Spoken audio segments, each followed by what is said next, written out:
네, 오늘의 정치권 이슈 배종호 세한대 교수, 박정화 전 청와대 대변인과 분석해 보도록 하겠습니다. 안녕하세요. 안녕하세요. 먼저 국민의힘 얘기를 좀 해봐야 될 것 같습니다. 이준석 대표가 이 표현도 익숙하지 않습니다. 당무 거부라고들 많이 표현하는데 어쨌든 정상적인 대표의 업무를 하지 않은 채 잠행했다라고 어제 처음 알려졌고요. 그게 결국 부산을 찾아서 부산 일정을 소화하고 있는데 그 또한 지금 선대위 인선 과정에서의 갈등으로 인해서 노골적인 불만을 표출하고 있다라는 것이 지금 현재 알려진 상황입니다. 좀 더 제가 더 모르고 있는 상황이 있습니까? 아니요. 뭐 사실은 그 선대위 내에서도 이준석 대표의 지금 부산 행위에 대해서 아직은 분명한 이유를 좀 확인하지 못하고 있는 상황이라서 지금 알려진 것처럼 사실은 어제 인전 부산에서 보여줬고 화면에 잡혔고 그다음에 저녁에는 아마 정의화 전 의장하고 만찬을 했고 오늘 아침에는 장제원 의원의 지역구에서 활동한 것들이 이제 포착이 되는 걸로 나오고 있어요. 그래서 선대위가 이제 구성이 되면서 사실은 당 대표로서 당무를 수행하는데 뭐 선대위 인선 그다음에 활동 방향 이래서 다소 오해에서 비롯된 아니면 뭐 선대위가 조금 일을 처리하는데 좀 미숙했던 점, 뭐 이런 것들이 있으면서 불편한 점이 있는 것 같은데 그게 직접적인 어떤 원인인지 어떤 이유인지 조금 더 봐야 될 상황인 것 같아요. 그래서 일단 윤석열 후보도 그렇고 당 선대위에서도 그렇고 이준석 대표와 이제 접촉을 좀 하려고 노력을 하고 있고요. 아마 이제 내일 아마 선대위 회의가 있고 최고위원회의도 있는 걸로 알고 있습니다. 그래서 내일 회의에 참석할지 아니면 좀 더 시간이 필요할지 모르겠습니다만은 곧 뭐 이준석 대표의 이 당 거부라는 게 좀 이상하지만은 지금 다소 좀 머리를 좀 더 식히고 그다음에 그런 기간 아닌가 생각을 하고 시간이 좀 지나면 해결되리라 예상을 하고 있습니다. 배 교수께서는 이준석 대표의 지금 행동들 그리고 국민의힘 선대위의 이 상황들 어떻게 보고 계십니까? 일종의 무력 시위죠. 이렇게 이제 이준석 대표가 무력 시위를 나선 배경이 중요한데요. 한마디로 자신이 무시당하고 있다. 더 나아가서 지금 철저하게 배제되고 있다라는 생각을 한 것 같아요. 구체적으로 이제 김종인 전 비대위원장 영입 문제 가지고 자신하고 생각이 전혀 다르고 그리고 또 이수정 교수 영입 문제하고 다르고 계속해서 지금 이런 다른 일정들 그리고 또 하나는 이제 일정과 관련해서 자신을 전혀 사전에 알리지도 않고 일방적으로 한 것 이런 부분이 이제 계속 쌓이다 보니까 결국 이제 갈등이 폭발한 걸로 보이고요. 계속 가면은 배제된다라는 그런 위기감이 나온 것 같아요. 그래서 이제 부산을 찾은 것은 결국 이제 정치인들 같은 경우는 모든 행보 하나하나가 일종의 정치적 메시지 아니겠습니까? 그래서 이제 강력한 정치적 메시지를 던지기 위해서 부산을 찾았다고 봅니다. 부산의 메시지는 뭡니까? 옥새 파동이 생각날 수밖에 없잖아요. 옥새 파동의 결과는 어떻게 됐습니까? 결국은 국민의힘 전신이죠. 새누리당이 총선에서 제1당의 지위를 넘겨주는 패배, 그리고 더 나아가서 이제 당이 분열되고 탄핵으로 이어지고, 그리고 더 나아가서 정권 교체까지 이어지는 그런 경고의 사인까지 담겨 있는 그런 메시지가 아닌가 생각이 됩니다. 사실 뭐 일각에서는 이 대표의 잠적이 놀랍지만은 않다라는 얘기가 나올 정도로 이 대표와 뭐 윤석열 후보 간의 어떤 갈등이 이전부터 있어 왔다. 그것이 이제 쌓여서 이렇게 됐다라는 평가들도 있는데 뭐 최근에 이 후보가 이 대표가 후보에 대해서 주변 조언 방향이 과거 방법이다 이렇게 비판을 하기도 했습니다. 뭐 여러 가지로 어떻게 보면 좀 주도권 싸움이 계속되고 있다라는 생각이 드는데 이런 부분들이 지지자들 입장에서는 또 어떻게 보면 불안한 요소로 또 받아들일 수 있잖아요. 사실은 뭐 불안한 정도를 넘어서 지금 뭐 여론조사 지표도 좀 나오고 있습니다만은 그동안 있었던 컨벤션 효과도 상당히 많이 상쇄되어 있는 상황이에요. 그래서 이 상황에 대해서 사실은 내부에서도 엄중하게 보고 있습니다. 그래서 곧 정리가 되지 않을까 정리가 돼야 된다는 생각을 다들 갖고 있고요. 이준석 대표 관련해서는 사실은 윤석열 후보가 처음 전 정치 입문해서 입당했을 때도 뭐 그런 갈등이 노출이 된 것도 있었고 최근에 일정 그다음에 뭐 이수정 교수의 영입 뭐 이런 등등해서 문제가 있었는데 제가 안의 상황을 좀 이렇게 덧어보니까 사실은 약간 오해 측면도 있고 잘못 알려진 부분도 있고 그다음에 이수정 교수의 영입과 관련해서는 후보가 뭐 직접 양해를 구한 그런 과정도 있었던 것 같고요. 저는 뭐 그게 알려진 것처럼 그게 직접적인 원인은 아니라고 보여지고 이준석 대표가 누구보다도 당 대표로서 그리고 지금 국민의힘이 지금 오늘까지 이만큼 그리고 윤석열 후보가 당에 들어와서 이제 후보가 돼서 이만큼 국민들의 지지를 받는데 저는 이준석 대표가 갖고 있었던 힘이 충분히 반영이 됐고 있다고 보여지고요. 예. 선거를 옳게 치르고 제대로 치러서 지지자들 그다음에 당원들이 바라는 대선에 좋은 결과를 만들어내려면 이준석 대표의 힘이 그다음에 조력이 반드시 필요하고 이준석 대표도 그런 생각을 갖고 있어서 오늘 윤석열 후보가 충청도에서 마지막 그 기자들과 백브리핑 얘기한 것처럼 아마 부산에서도 지금 본인이 맡고 있는 홍보 관련한 업무에 관한 계속 그 협의를 하고 있는 걸로 알고 있습니다. 그래서 알려진 것처럼 뭐 이렇게 오랜 기간 동안 아니면 그 내용이 심각하거나 그렇진 않은 걸로 알고 있습니다.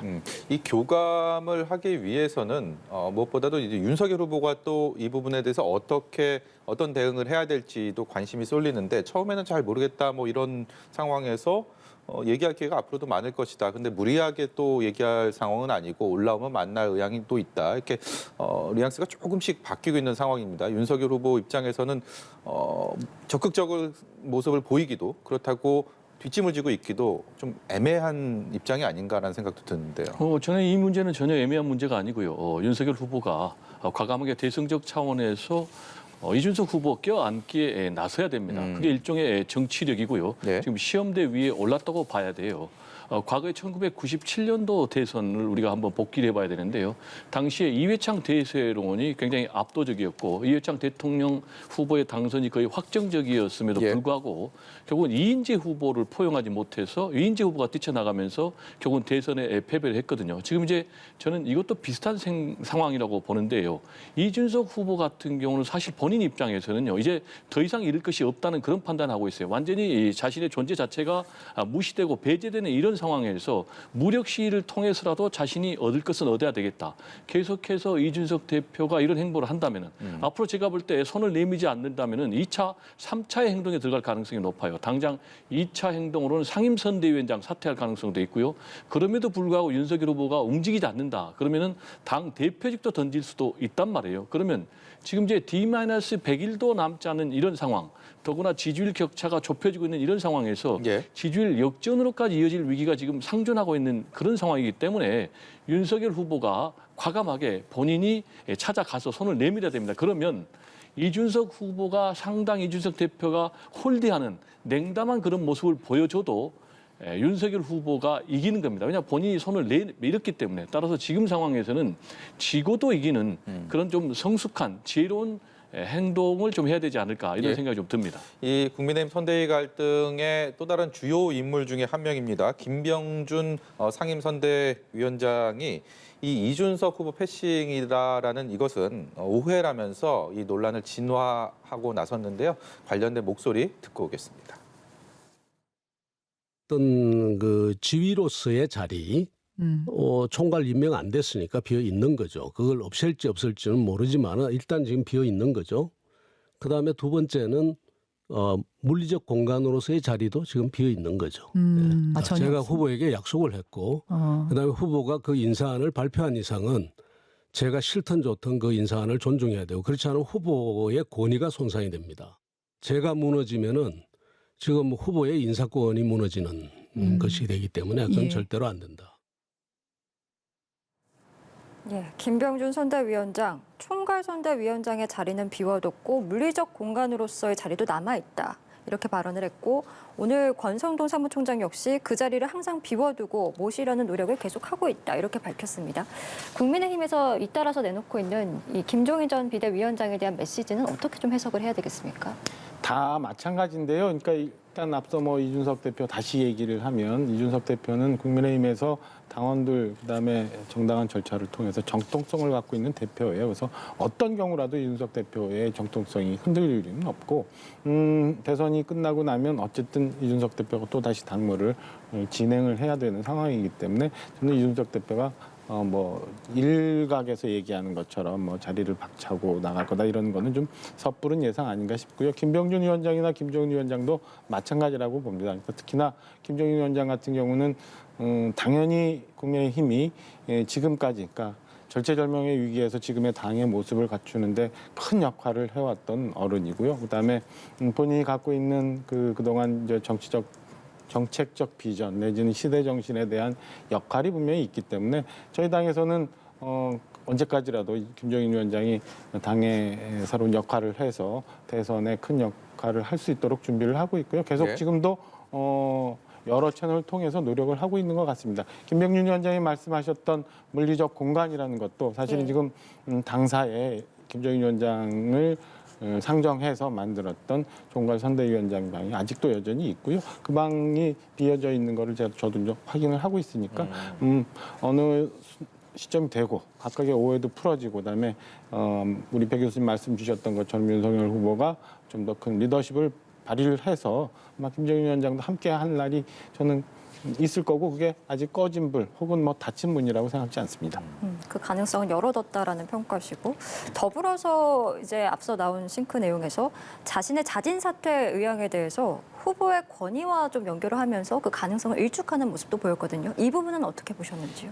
지금 이제 계속해서 논리적으로 공박을 해가지고는 이 문제가 해결되지 않아요. 지금 이제 김병준 상임선대위원장 같은 경우 자신이 무너지면은 후보의 인사권이 무너진다라면서요. 후보의 인사권을 가지고 방어막을 치고 있어요. 그러면서 동시에 또 자신도 일정을 통보받지 못했다라고 얘기를 하고 있거든요.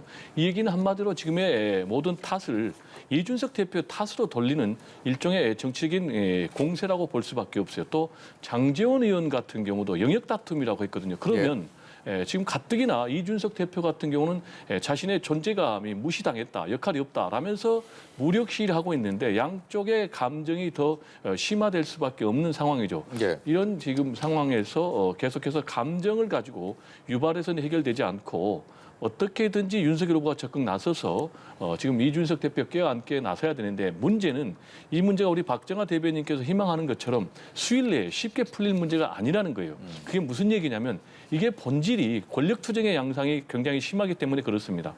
구체적으로 얘기하면 윤석열 후보 그리고 장제원 의원을 비롯한 측근 세력 그리고 김병준 의원 이런 세력대 그리고 이준석 김종인 세력이 지금 일종의 권력 투쟁을 하고 있거든요.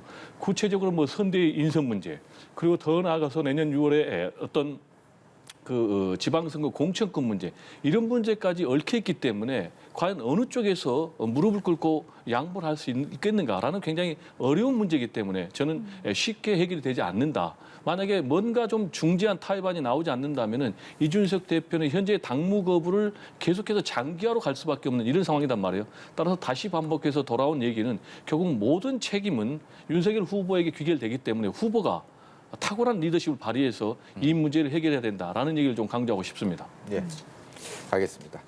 다음 얘기 좀 해보도록 하겠습니다. 저희가 앞서서 우리 조성미 기자의 리포트를 통해서 주요 대선 후보들의 부동산 정책, 경제 정책에 대해서 분석을 해봤는데 그 얘기 좀 해보도록 하겠습니다. 어제 국회에서는 이 가상자산에 대한 과세를 유예를 했습니다. 1년 유예를 했고요. 그리고 1가구 1주택자 양도세 비과세 기준도 현행 기준보다 올리기로 했습니다. 이것이 이제 선거를 앞둔 것이다라는 그런 정책이다라는 부분에 대해서는 여야의 큰 이견이 없는 것 같은데 이재명 후보와 윤석열 후보의 이 부동산 정책이요.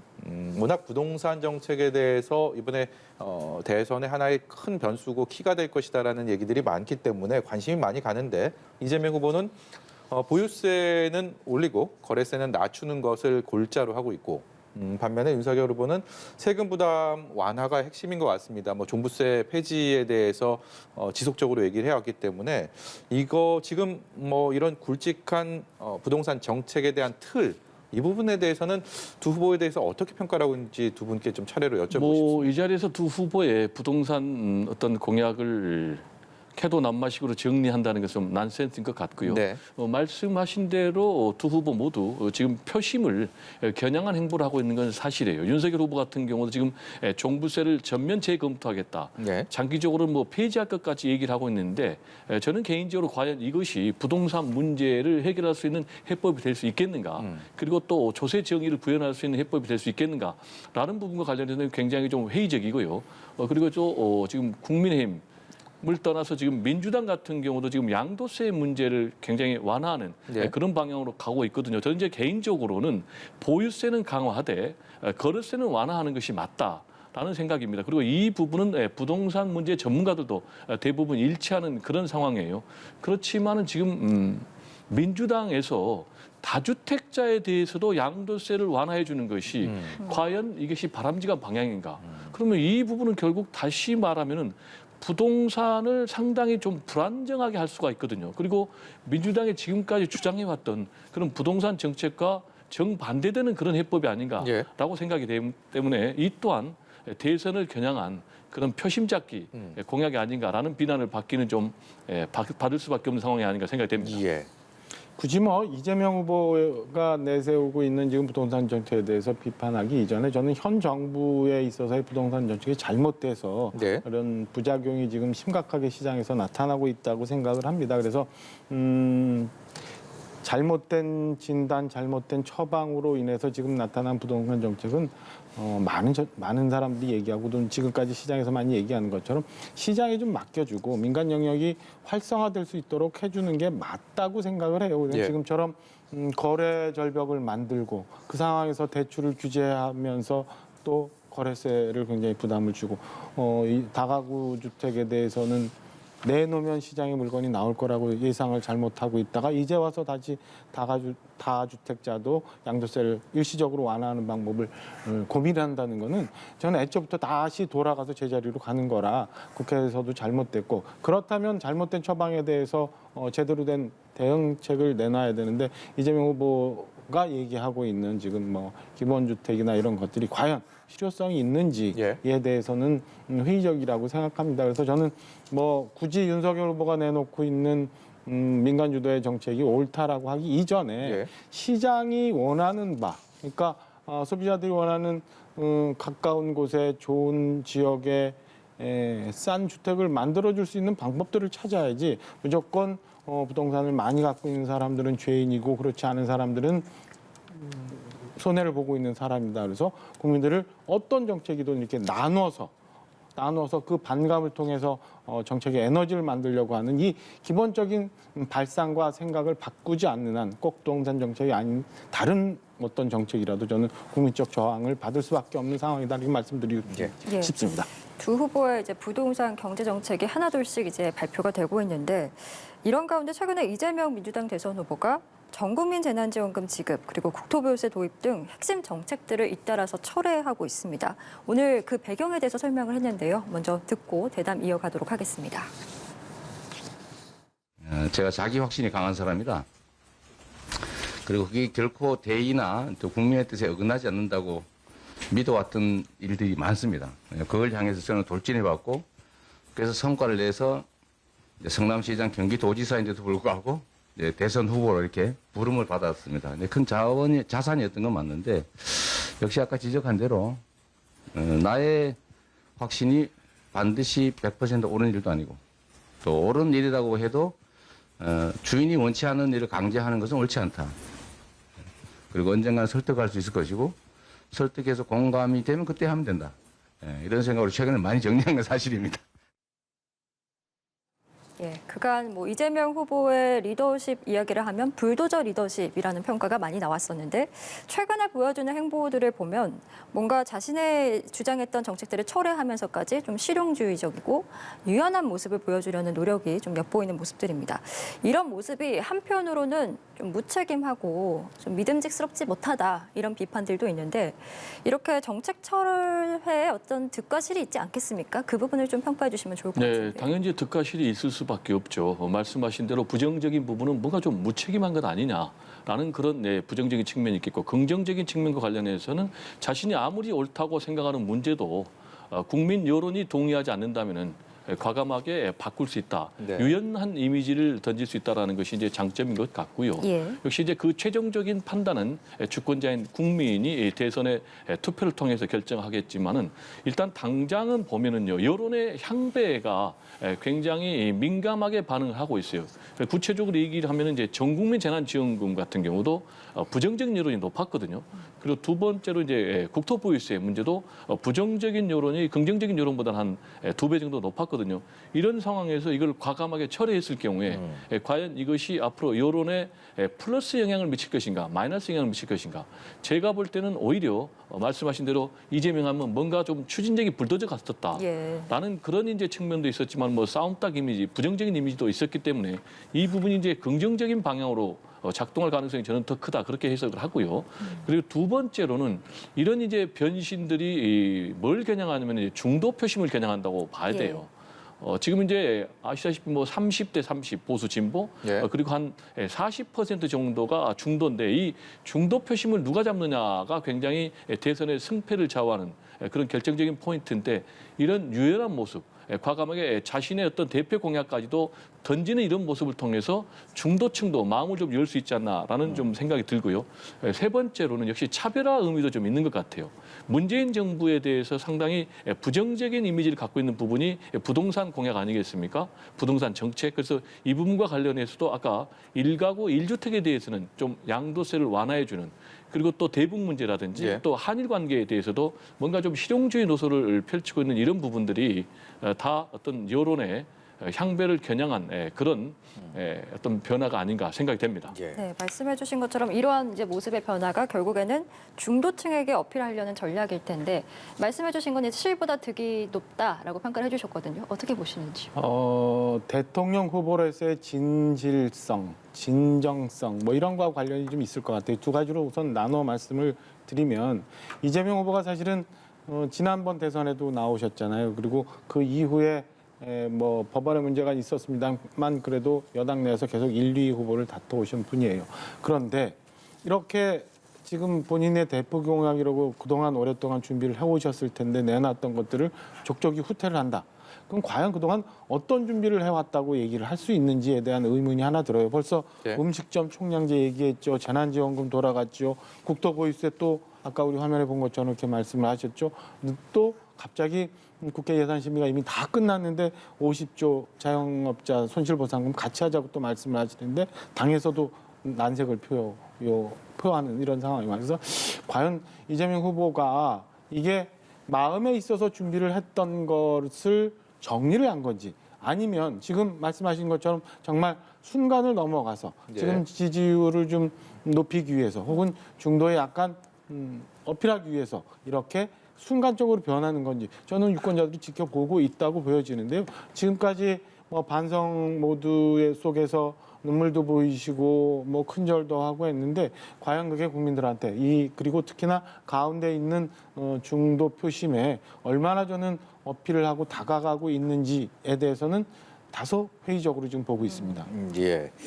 이번에는요 민주당이 오늘 당원 게시판이 오늘부터 다 잠정 폐쇄가 됐다는 얘기가 들어서 신동근 의원이 여기에 대해서 뭐 매우 부적절하다라는 평가까지 내놨던데 이게 당원 간의 갈등이 그 게시판을 통해서 워낙 이렇게 불거지다 보니까 일단은 좀 문을 닫았다라는 얘기를 하고요. 그리고 저게 경선 후유증이 이어지고 있다라는 해석들을 많이 내놓더라고요. 최근에 이재명 후보가 호남 지역을 찾았을 때 이낙연 전 대표가 등장하지 않겠느냐라는 기대감도 있었는데 실제로 모습을 보이지 않으면서 이런 후유증이 좀 무게추가 실리는 그런 모습인 것 같은데요. 어떻게 생각하세요? 말씀하신 대로 경선 후유증이 계속되고 있는 거죠. 이번에 이재명 후보가 메타버스 타고 광주 전남 4박 5일 일정했는데 그때도 이낙연 전 경선 주자의 지지자들의 상당한 반발이 있었다는 것 아니겠습니까? 예. 그리고 지금 이제 당원 운영 게시판을 운영을 중단한 것은 경선 과정에서도 한번 잠정 중단했고 이번에도 이제 두 번째로 중단한 건데 그 얘기는 그만큼 이 두 사람의 지지층 사이에 갈등의 골이 깊다는 것이고 경선 후유증이 계속되고 있다는 것인데 지난번에 이제 4박 5일 동안에 광주, 전남을 방문했을 때 상당 부분 좀 공을 들인 부분이 있어요. 마지막 장소를 이낙연 전 경선 주자의 고향인 영광을 방문해가지고 예. 존경한다라고 했음에도 지금 이낙연 전 경선 주자가 모습을 드러내지 않았어요. 모습을 예. 함께 드러내면서 막걸리 한잔 하면서 어깨동무하면 상당히 이제 좋은 그림 될 텐데 그런 부분이 없었는데 저는 이제 앞으로 조만간에 이낙연 경선 주자가 결국은 합류할 걸로 그리고 이재명 후보를 도울 거로 봅니다. 왜냐하면 본인이 이미 경선 승복을 선언했고요. 그리고 또 선대에 출범하는 과정에서 민주당의 후보는 이재명입니다라고 분명히 본인이 천명을 했거든요.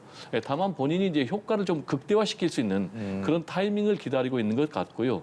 제가 볼 때는 먼저 정세균 전 경선 주자가 등판하지 않을까 이렇게 생각이 됩니다. 지금 이제 네 번째 메타버스 지역 방문을 지금 전북으로 잡았다는 것 아니겠습니까? 예. 제가 최근에 정세균 전 총리하고 저녁을 같이 했는데 그때도 정세균 전 총리께서 적극 지지하겠다라는 입장을 밝혔거든요. 따라서 이번에 전북 지역 메타버스를 타고 민생 탐방에 나선다면은 결국은 그 자리에서 정세균 전 총리가 손을 들어주고 같이 바닥을 뛸 것이고 그러면 그 다음에 이낙연 전 경선 주자도 그런 같은 행보를 보여주지 않을까 이렇게 전망이 됩니다. 알겠습니다. 오늘 말씀은 여기까지 들어야 될 것 같습니다. 지금까지 배종호 세한대 교수, 박정하 전 청와대 대변인이었습니다.